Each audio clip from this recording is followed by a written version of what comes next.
오늘은 새로운 주제로 우리가 접하게 되어지는데 주된 내용은 예배 때에 여성도가 머리에 수건 혹은 너울 같은 걸 이걸 쓰고 해야 되느냐, 쓰지 않고 해야 되느냐, 이런 문제가 불거지는 걸 우리가 확인했습니다. 2절을 보면 너희가 모든 일에 나를 기억하고 또 내가 너희에게 전하여 준 대로 그 전통을 너희가 지킴으로 너희를 칭찬하노라 그랬죠. 사도 바울이 고린도 교회 성도들을 칭찬한다 그렇게 말하는 것은 사도 바울이 그들에게 전해 주었던 전통을 고린도 교회 성도들이 지켜가고 있기 때문이다 그랬습니다. 사도 바울이 이 고린도 교회에게 전하여 주었던 전통은 사도 바울이 개인적으로 전해 주었던 것이 아니고 주 예수 그리스도께로부터 받았던 하나님의 복음, 하나님의 진리를 전해 준 것을 전통이라 그렇게 표현하고 있습니다. 문제가 불거진 것은 예배를 드릴 때 여성들이 머리에 수건 같은 것을 쓰고 예배를 해야 했었는데 수건을 쓰지 않고 예배를 했던 것이 고린도 교회 안에 화두가 되었던 거죠. 당시에 고린도 교회 지역에서는 여자가 머리에 무언가를 쓰고 살아가는 것을 아주 여성스러움으로 표현했던 문화가 있었습니다. 학자들마다는 다양한 이견들이 있습니다. 머리에 무언가를 쓰지 않고 혹은 머리를 미는 것은 여자로서 상당히 수치스러운 일로 여겼던 시대였다는 거죠. 그래서 여성들이 머리를 밀었다라는 것은 종들에게 해당되어지는 행위였고 혹은 간음을 하고 그에 따른 어떤 사회적인 처벌을 받은 것으로 여겨질 때 여성들이 머리를 밀었다는 거죠. 뿐만 아니라 여성들이 머리에 무언가를 쓰지 않고 살아간다는 것은 고린도 지역에 있어서 상당한 영향력을 지니고 있는 고위 관료들에 해당되어지는 여성들에게 주어졌던 일상적인 모습이었고 또 한편으로는 아프로디테 신전의 매춘부들이 머리에 뭔가를 쓰지 않고 그렇게 생활을 했었다라고 하는 내용을 보게 됩니다. 자, 그런 가운데 읽었던 4절부터 6절까지의 내용을 보면 물은 남자로서 머리에 무엇을 쓰고 기도나 예언을 하는 자는 이런 표현이 나오죠. 5절에도 물은 여자로서 머리에 쓴 것을 벗고 기도나 예언을 하는 자는 그렇게 나옵니다. 그래서 여성들이 기도와 예언을 하는 예배 행위 가운데 머리에 무언가를 쓰지 않고 예배를 드렸다라는 거죠. 그래서 성경은 사도 바울이 예수 그리스도께로부터 고린도 교회에게 전해 주었던 전통, 그 전통을 우리는 다른 말로 표현하면 복음이라고 표현할 수 있는데 그 안에는 어떤 뜻이 있느냐면 여성이 머리에 수건 혹은 너울 같은 걸 쓰고 예배를 드린다라는 것은 하나님의 권위를 인정하고 하나님의 창조 질서를 인정하고 순응하는 믿음의 행위로 그렇게 가르쳤다라는 거죠.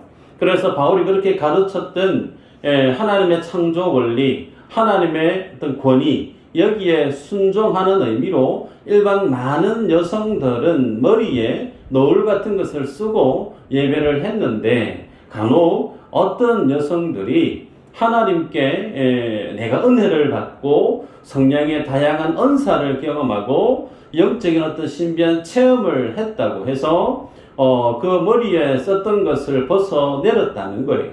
우리도 남자 성도들과 별반 다르지 않고 우리도 하나님 앞에 동일하게 남자 지체들과 함께 예배할 수 있는 권리가 있는데 왜 여성들이 다른 남자 성도들에 비해서 차별을 받는 듯한 이런 것을 해야 되느냐. 내가 하나님의 성령을 체험하고 신비한 것을 많이 경험한 바로서 이것은 의미가 없다. 그러면서 머리에 사도 바울이 가르쳐 주었던 하나님의 창조 질서, 하나님의 권위를 상징하는 머리에 수건을 쓰는 것을 벗었다라는 겁니다. 그것 때문에 교회 안에 문제가 일어났다는 거죠. 여러분, 여성이 머리에 뭔가를 쓴 채로 예배하는 것, 그것을 이 시대에는 하나님의 창조 질서 안에 순응하는 믿음의 행위로 보았다라는 것이 오늘 말씀의 키포인트입니다. 그래서 하나님께서 자신들에게 은혜를 주시고 구원의 놀라운 축복을 주셨을 때 그것은 남자 혹은 여자 구분하지 않고 똑같이 주어졌다는 거예요. 그런데 똑같이 그렇게 하나님의 은혜를 받으면서 하나님의 교회의 일원이 되어졌는데 왜 여성이라고 해서 남자들과 달리 머리에 뭔가를 쓰면서 그렇게 해야 되는가? 이것이 고린도 교회 안에 문제가 되었다는 거죠. 자, 그러면 이런 어떤 부분에 대해서 사도 바울은 어떻게 고린도 교회 안에 일어났던 그 문제를 대하는가? 11절 12절을 보면 그러나 주 안에는 남자 없이 여자만 있지 않고 여자 없이 남자만 있지 아니하니라. 이는 여자가 남자에게서 난 것 같이 남자도 여자로 말미암아 났음이라. 그리고 모든 것은 하나님에게서 났느니라. 사도 바울은 남자 여자 똑같이 하나님에 의해서 창조되어진 동등한 인격체임을 인정합니다. 그러면서 하나님께로부터 받은 그 형상을 동일하게 지닌 누군가가 더 위에 있고 아래에 있는 남성 우월주의에 준하는 어떤 생각으로 여성들이 너울을 써야 된다, 안 쓰는 것을 책망하고 있는 것이 아니고 이것은 다름 아닌 똑같이 하나님에 의해서 창조되었으나 그럼에도 불구하고 하나님은 구원하심에 있어서 그 하나님의 창조 질서를 지키지 않는 것으로 인해서 여성들이 예배 때에 수건을 벗고 예배하는 것을 책망했다라고 하는 부분이죠. 여러분, 우리가 창세기의 말씀을 다 아실 텐데 하나님이 천지 만물을 창조하실 때 보시기에 좋았다 그랬어요.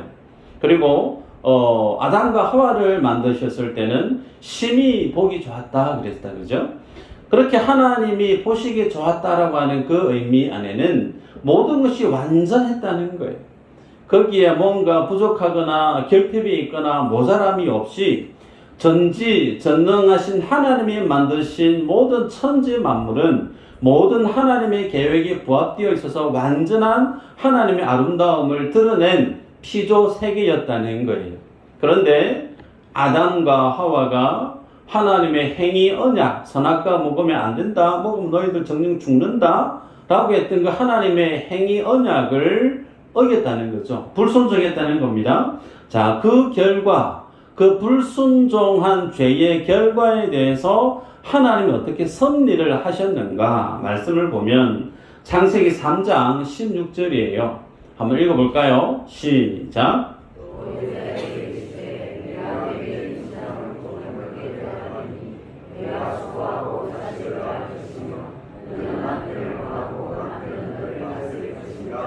아멘. 자, 보시면 죄의 결과로 하나님이 주신 섭리가 여성이 출산을 하는데 해산의 고통이 더해졌다, 그렇게 말씀을 합니다. 자, 그러면서 중요한 것이 뭐냐면 하와는 남편을 원하고 남편은 너를 다스릴 것이다 라는 부분이 오늘 말씀과 포인트 연결되어지는 부분이, 자, 여기에서 여자가 하와가 아담을 원하게 될 것이다 라는 이 말의 의미를 세번역으로 번역하면 이렇습니다. 네가 남편을 지배하려고 해도 남편이 너를 다스릴 것이다 라는 뜻이에요.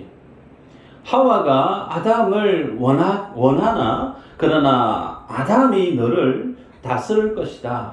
소위 죄의 결과가 뭐냐면 내가 다스리는 자가 되기를 원한다라는 거예요.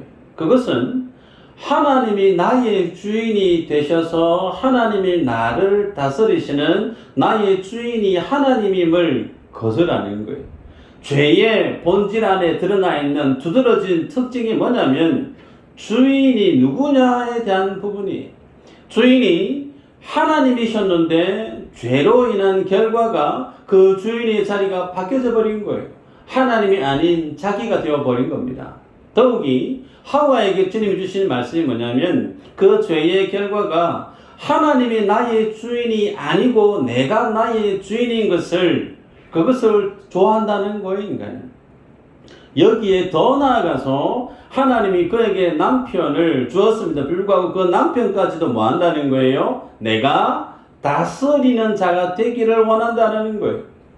그러나 하나님이 그런 죄의 본성을 어떻게 주님이 재단해 버리시느냐면 네가 남자를 다스리는 소위 여성이 아내가 남편을 마음대로 주무르고 마음대로 관할할 수 있는 지배하는 마음이 죄의 본성 안에 있을지라도 하나님의 섭리는 그렇지 않고 오히려 남자가 여성을 다스리게 하겠다라는 것이 창세기 3장 16절에 있는 말씀입니다.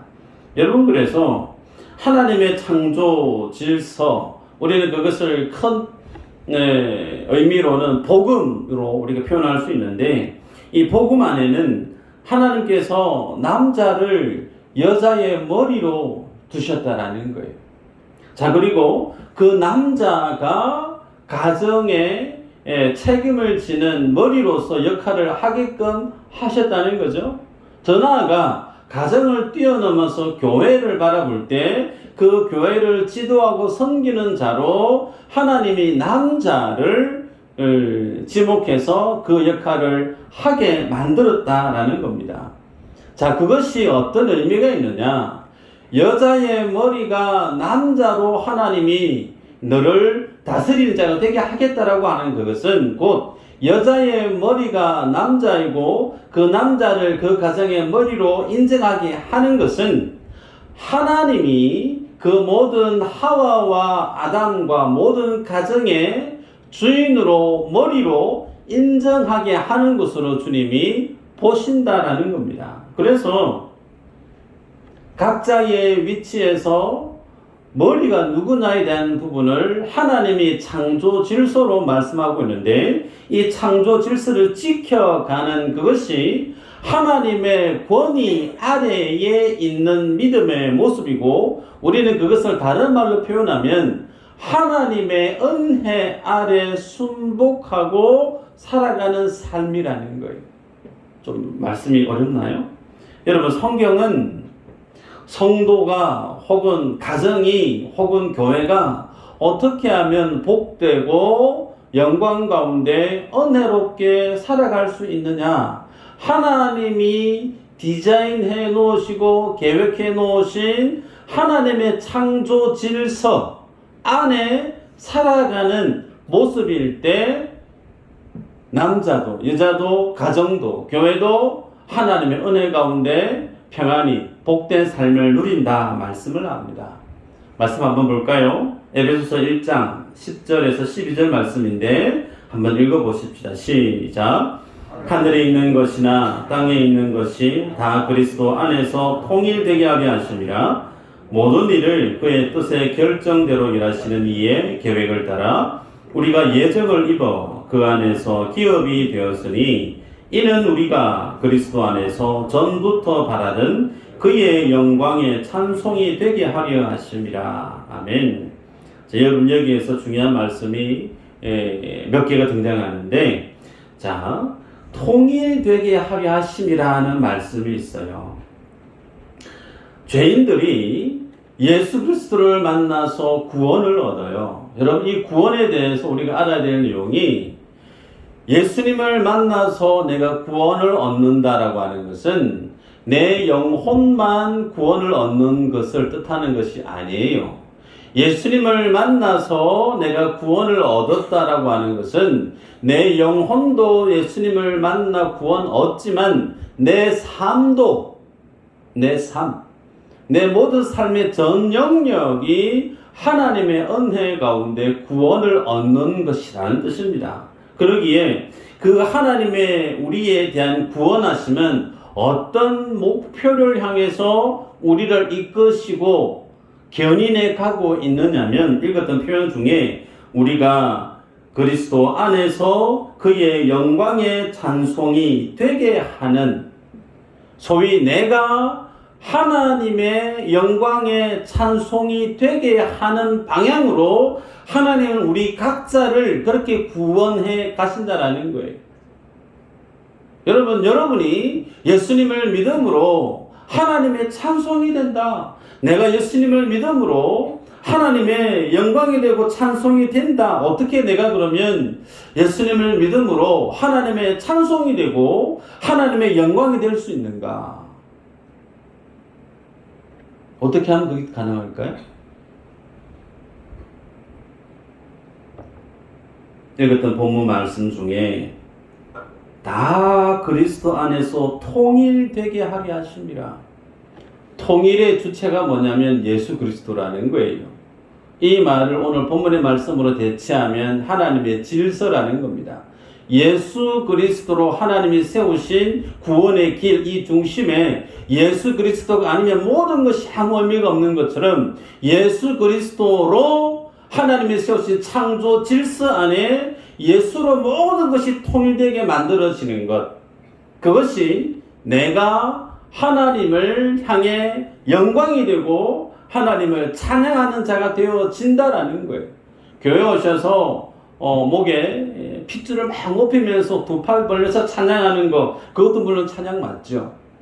찬양의 행위고, 근데 찬양의 본질적인 의미는 우리의 삶이, 내 자체가, 존재 자체가 하나님의 찬양이 되게 하는 것, 그것은 하나님의 창조 질서 안에 예수 그리스도 안에 통일되어져서 주님 앞에 살아가는 매일의 그 삶이 곧 뭐라는 거예요?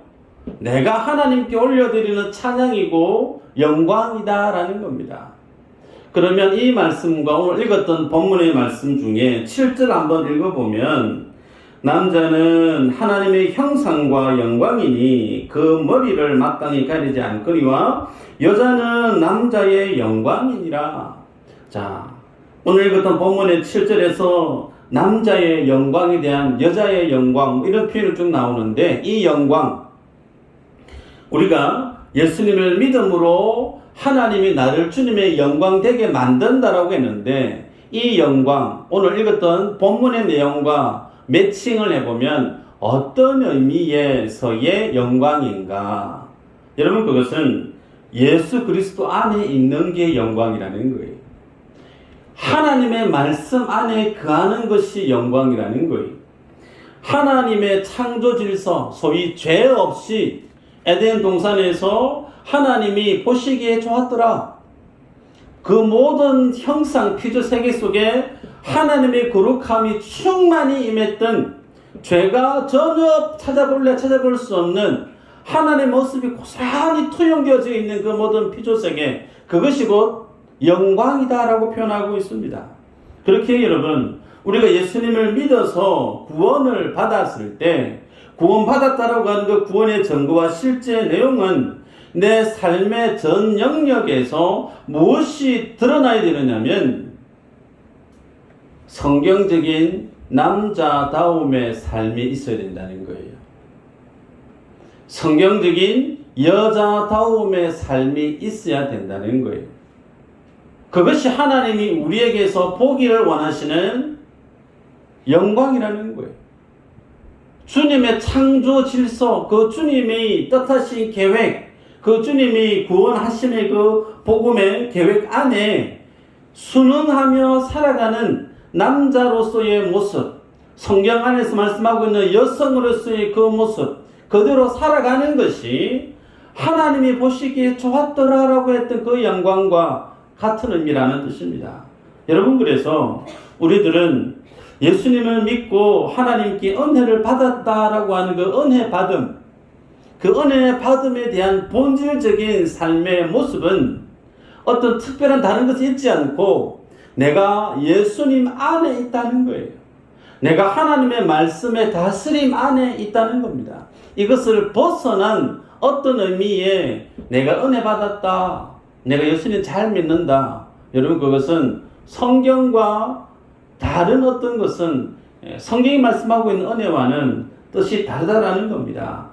그래서 오늘 본문으로 돌아가면 고린도 교회 여성 성도들이 내가 예수님을 만나고 성령을 체험했는데 예언의 은사를 받은 거예요. 신비한 영적인 체험을 많이 했다는 거예요. 그런데 그렇게 바꿔보니까 남자들은 머리에 아무것도 쓰는 것이 없이 예배드리는데 왜 여성인 우리는 머리에 뭔가를 쓰고 이렇게 해야 되느냐? 이거 필요 없다. 벗어 던지자. 그런 어떤 영적인 일이 일어났다는 거죠. 여러분, 이거 사도 바울은 성경 안에서 잘못된 신앙이다라고 책망하고 있다는 겁니다. 여러분, 우리가 은혜를 받고 하나님의 신비한 경험을 간혹 할 수 있습니다. 예언의 은사를 경험하든 신유의 은사를 경험하든 방언의 은사를 경험하든 하나님이 주시기를 기뻐하는 자에게 하나님의 주권적으로 주시는 영적인 신비한 체험이죠. 그러나 그 어떤 신비한 체험을 우리가 했다고 해서 하나님이 우리에게 주셨던 창조 질서, 하나님이 말씀의 권위로 주신 복음, 그 틀을 벗어날 수 있느냐? 벗어날 수 없다는 거예요. 그 어떤 것도 하나님이 자신의 아들을 십자가에 내어 주시면서 우리에게 주셨던 그 구원의 진리, 그 구원의 틀, 이 범주를 벗어나는 그 어떤 것도 하나님은 그것을 진리라, 옳은 것이라 말씀하지 않는다라는 겁니다. 읽었던 본문의 7절에서 10절까지의 내용이 중요한 내용인데 안에 보면 표현들이 있어요. 하나님의 형상과 영광이 된 표현도 있고 여자는 천사들로 말미암아 권세 아래에 있는 표를 그 머리 위에 둬야 된다라는 표현도 있습니다. 그러면서 남자는 그리스도의 영광이라는 표현이 있어요. 여러분, 남자가 그리스도의 영광이라고 하는 것은 예수 그리스도가 희생함으로 그 남자를 하나님이 구원시켜냈다는 겁니다. 남자의 영광은 여성이다, 여자다라고 얘기할 때 마찬가지입니다. 남자의 희생으로 여자가 창조되어졌고 만들어졌다라는 겁니다. 그래서 남자와 여자 이 모습에 대해서 성경은 마치 영광인 것은 내가 하나님의 뜻에 온전히 죽기까지 복종함으로 모든 남자를 구원해냈기에 남자는 그리스도의 영광이라 표현하고 있는 거예요. 그러면 남자에게서 여자는 영광이다라고 하는 표현은 어떤 의미일까요? 동일합니다. 예수님이 십자가 위에서 자기 자신을 포기하면서 죽기까지 하나님의 뜻에 복종했기 때문에 모든 남자들이 구원을 받은 거예요.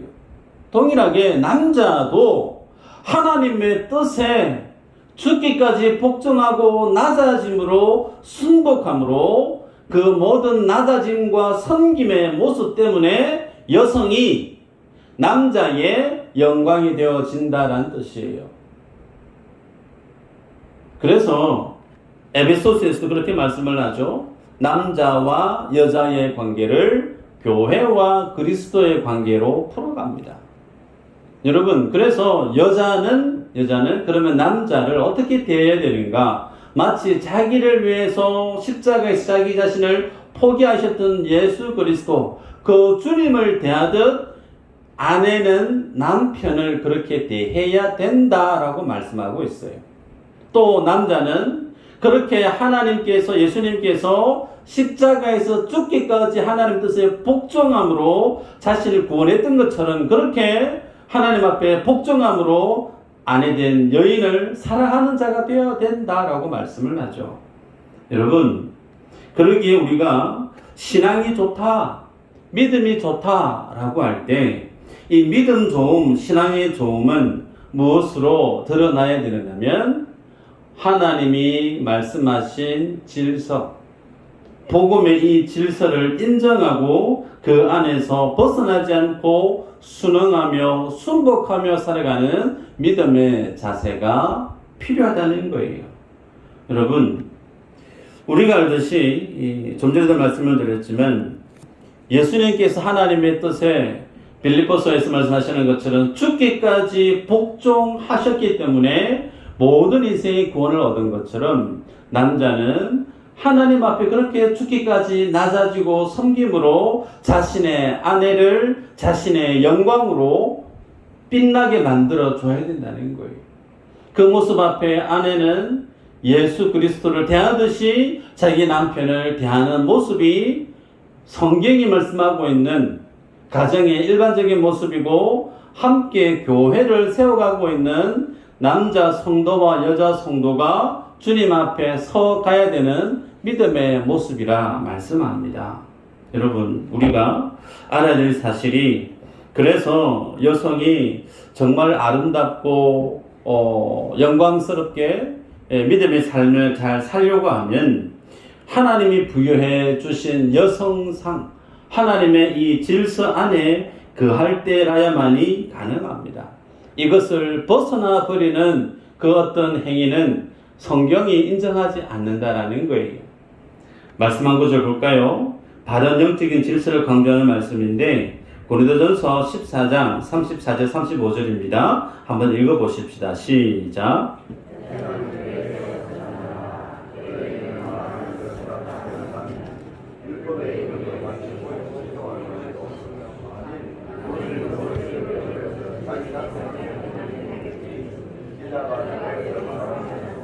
부끄러운 것이라. 아멘. 개인적으로 이 말씀을 볼 때 여성 지체분들은 좀 마음이 불편해질 수 있지 않을까, 그런 마음이 드는데, 이 말씀을 액면 그대로 제가 전하면요, 남편을 통하지 않고 여자의 신령함, 남편을 통하지 않고 여자의 어떤 똑똑함 함부로 교회 안에서 펼치지 마라, 그 뜻입니다. 똑똑함과 신령함과 그리고 실력과 유능함은 철저하게 무엇을 거쳐야 되느냐면, 남편의 권위를 통과하고 남편의 동의하에 여성은 교회 안에서의 믿음의 행위를 해야 된다는 겁니다. 그럴 때야 여성에게 주어져 있는 그 영광이 빛이 나고, 그 여성으로 인해서 그 여성의 머리 된 남편도 영광이 되어질 뿐만 아니라 그 순리적인 모습을 통해서 장차 하나님도 영광을 받게 되어진다, 그 뜻이에요. 13절에서 15절을 보면, 너희는 스스로 판단하라. 여자가 머리를 가리지 않고 하나님께 기도하는 것이 마땅하냐?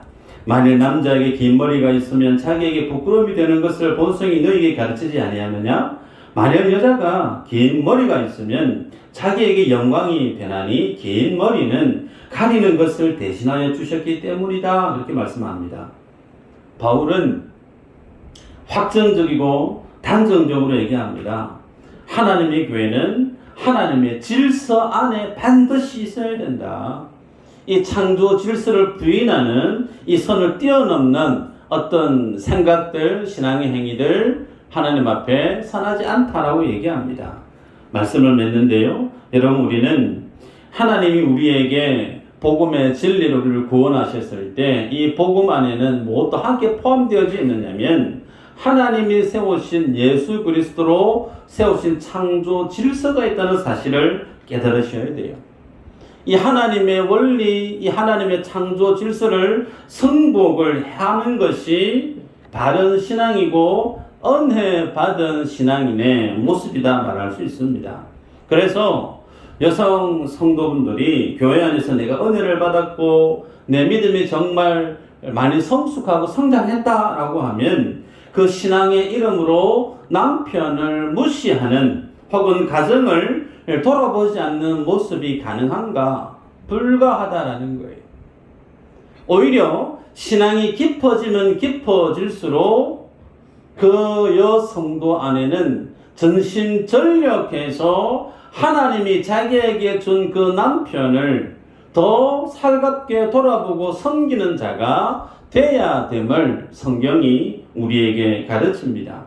여러분, 그래서 교회 안에서 혹은 세상에서 오늘날 많은 시민 활동가들이 많이 활동을 하지만, 내가 은혜 받고 내가 영향이 되고 내가 자기에게 된다라고 하면서 교회 안에서 혹은 세상에서 여성으로서의 그 능력을 발휘하는 것, 오늘날 세상에서는 그것을 잘한다, 훌륭하다, 마땅하다 그렇게 칭찬 일색일 거예요.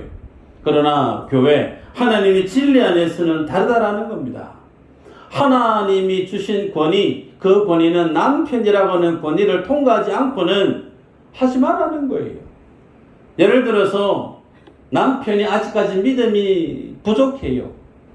그런 남편이 교회 안에서 열심을 내는 아내에 대해서 반대를 하고 뭔가를 부정적으로 기분 나빠하는 어떤 말을 뱉으면 교회 안에 여성 성도가 어떻게 선택해야 되는 것이 옳은가?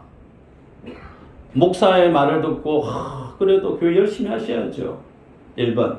그게 아니고 2번. 남편의 말을 듣고 하고 싶어도 해야 됨에도 불구하고 그것을 미루는 것이 맞다. 2번. 뭘까요? 2번이요. 뭘 그렇게 힘들어하세요? 하나님이 복음으로 세우신 질서를, 이것이 성경의 진리란 말이에요. 성경의 진리를 목회자가 거스를 수 있나요? 교회가 거스를 수 있나요? 최고의 권위는 하나님의 말씀이죠. 아멘이죠. 하나님의 권위가 분명히 가정 안에 있단 말이에요. 그러면 그 남편의 말을 따라주는 것이 지혜로운 믿음의 모습이라는 겁니다. 그래서 교회 안에서 남편의 권위와 무관하게 여성이 똑똑함을, 실력을 발휘하게 되어지면 그것은 뭘 뜻하느냐면 참 남자가 모자라는 사람이구나 그 뜻이에요. 남편의 권위 밖에서 여성이 참 신령한 어떤 영적인 리더십을 발휘한다. 그러면 참 그 남자 신령하지 못하구나 그 뜻입니다. 여러분 때문에 남자들이 은혜를 받아야 됩니다. 아멘인가요? 네. 남자가 은혜 받아야 돼요. 하나님이 세우신 영적인 질서가 남자가 은혜 받고 남자가 주님 앞에 믿음으로 말씀으로 성숙해서 그 가정을 지도하는 가장으로서의 영적인 책무를 감당해야 되고, 그 남자에게 주님이 부여하신 고유 권한이, 책임이 남자에게 있기에 남자가 시간이 가도 말씀 하나 보지 않고 기도 하나 보지 않고 늘 앞서가는 아내의, 믿음 좋은 아내의 죄송하지만 치맛자루를 붙잡고 같이 신앙생활을 하면 안 된다는 거예요. 남자가 가정에서 믿음의 본을 보이고 무기중심을 잡고 살아가야 그 가정이 건강한 가정이 되고 그 교회가 건강한 교회로 역할을 감당할 수 있다라는 겁니다. 축복하고 바라는 것은 모든 남자분들이 믿음의 열심을 내기를 도전하고 축복합니다. 그래서 여러분의 가정도 저희 몸된 우리 몸된 교회도 하나님의 가장 기뻐하는 성경적인 가정, 성경적인 교회의 모습을 닮아가서 주님이 주신 사명을 힘있게 감당하는 모든 믿음의 권속들 되시기를 주의 이름으로 축복합니다. 기도합니다.